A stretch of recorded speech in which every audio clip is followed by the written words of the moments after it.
How would a player from the 1970s react if we could send a 460cc driver back in time to them? Unfortunately, I don't have access to Marty's DeLorean, but hear me out. I acquired my first set of vintage clubs in 2016, and by the end of 2017 I was playing most of my golf with classic clubs. From the start of the 2018 season, I've played all my golf with classic, vintage or hickory clubs, so it's over 4 years since I hit a modern driver. Therefore, I think I'm as close as I can get to that 1970s player. In this very scientific experiment, I take a 1970s wooden driver and a 460cc driver to the range and hit 5 shots with each. How do they compare, and what is the experience like? Let's find out.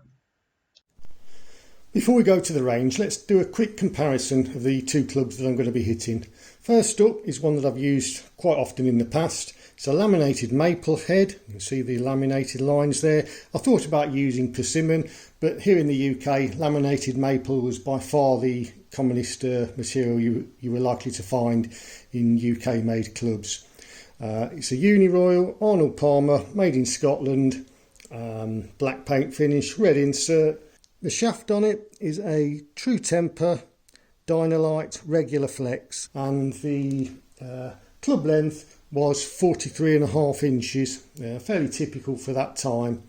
Just put that down there and bring in the modern club. And when I say modern, this is modern for me. I don't have any really new drivers. This is a Titleist 909 D2, but straight away you can see the 460cc head absolutely dwarfs the laminated head. It's a titanium head. What else can I say about it apart from the fact that it's huge? We'll have a look at the shaft. This I was told was a aftermarket shaft. I'm pretty sure that it is too, by the guy that sold it to me. Graphite design, Tour AD, and it's the YSQ 65 grams S Flex. The length of this club is 45 inches, so straight away we've gained 1.5 inches of shaft length, which is going to increase the club head speed. It's also a much lighter club. I've measured the two clubs. The laminated maple comes in at 356 grams and the Titleist at 314 grams. So we should be able to swing this faster, and faster club head speed is always better than greater mass when we look at the formula for calculating ball speed. I also calculated the swing weights for the two clubs. The laminated maple from 1971 came in at D4, which is pretty typical of the time, and the 909 D2, which I think is 2008, came in at D1, which is a little bit light, and I suspect that's because the aftermarket shaft has been put in there and no sort of attempt was made to increase the weight of the head. So that's the reason I suspect that this is a D1 swing weight. Right, although this is an old club, the coefficient of restitution, the COR, was set before this came out at 0.83, and I don't think any drivers have improved on that since that time. They can't have done, otherwise they would fail the tests of the RNA and the USGA. They have improved on the quality of strike from shots that don't hit the centre or the sweet spot of the club. So if you miss the sweet spot on the most modern drivers, you will lose less distance than you would on this one.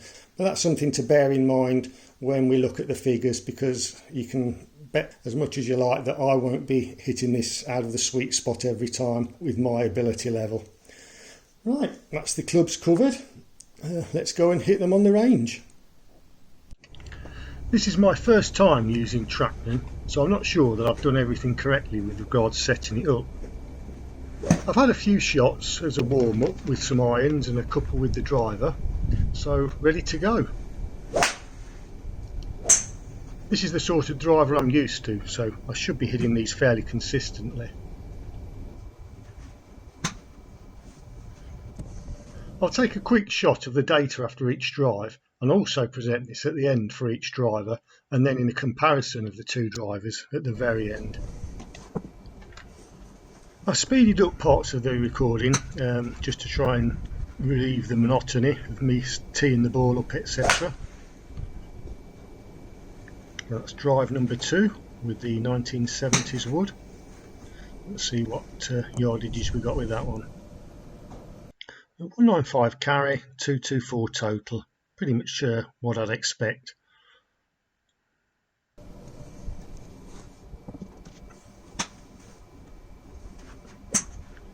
Third shot.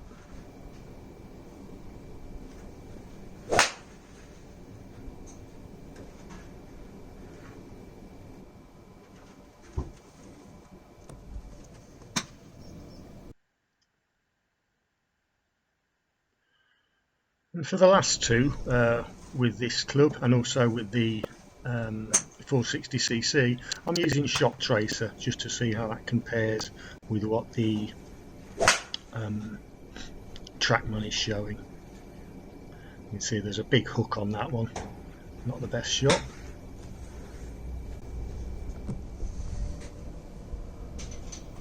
And it's gone 211 and 235 with rollout, so decent drive.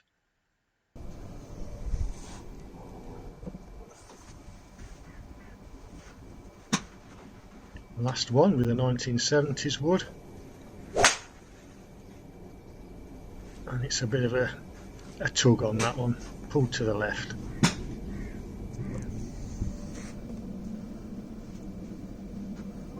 Not very good distance either. The Trackman also shows that's gone way to the left. Right, let's have a look at the numbers for these. Carry was averaging out at 196 yards and had a just over 30 yard spread.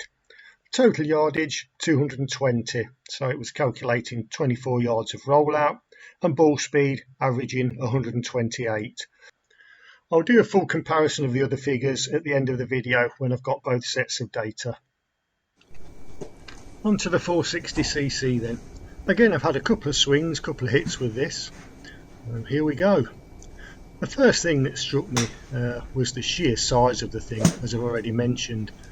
I think if we'd just introduced this to a 1970s golfer, they'd have found it hard to believe that drivers would have evolved to this sort of shape. First shot, pretty decent though, and the carry of 218 yards and 245 total. So already we can see that the 460cc is outperforming the wooden wood. The club's also lighter as well, and I think I could really have done with a bit more time to adjust to the characteristics of the club. I probably didn't have the ball teed up far enough forward, which is something that modern drivers, to get the best out of them, you do tend to have the ball teed slightly further ahead than you do compared to a wooden wood.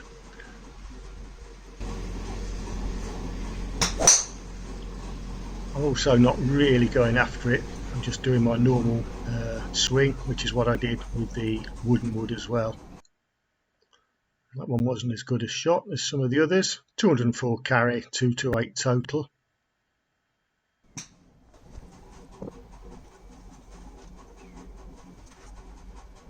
Is this the third or the fourth? I can't remember. There we go, that must have been the third because I've got the Shot Tracer on it. A lower one than some of the others, but nice and straight. And this is why I'm wondering whether I set this up right. If we look at the launch direction on all the shots, they were all right. So I'm not sure whether I was aiming correctly on my setup. I probably should have aimed a little bit further to the left, and I might have got a more neutral launch direction.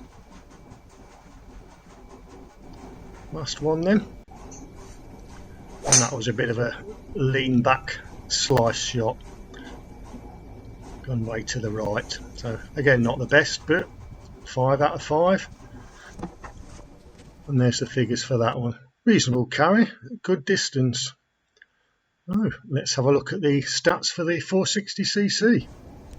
And there's no surprise that the three performance figures are all better than the wooden club. Carry averaging 217, total 244, and ball speed 135. Here's the comparison then. Starting off with the carry, and as expected the Titleist was 21 yards longer. The total distance, it was 24 yards better, and ball speed 6.6 miles per hour better. As I mentioned previously, the launch direction in all cases was to the right, and I think this was down to me not aligning correctly at the start. The Titleist did put more shots out to the right, bit of a slice in many cases, and again, as I mentioned, I think this was down to me not setting up correctly. One thing that did surprise me was the difference in rollout. I was expecting the wooden club to have greater rollout, and also the ball height was very similar, practically identical. Again, I think this could be down to me not setting up correctly. If I'd put the ball a little bit further forward in my stance, I might have been hitting more on the up and optimised the ball flight, getting a higher flight and even greater distance.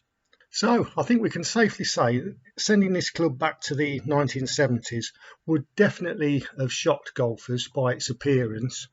But they would have been very impressed with the increases in distance that it gave them, particularly if we factor in the advances for the new ball as well. This probably gives around an additional 20 yards of gain, so our 24-yard advantage becomes 44 yards for the 1970s golfer, something that they wouldn't sniff at, that's for sure. Right, I hope you enjoyed that and found it interesting, and I hope to see you for the next one. Thanks for watching. Bye.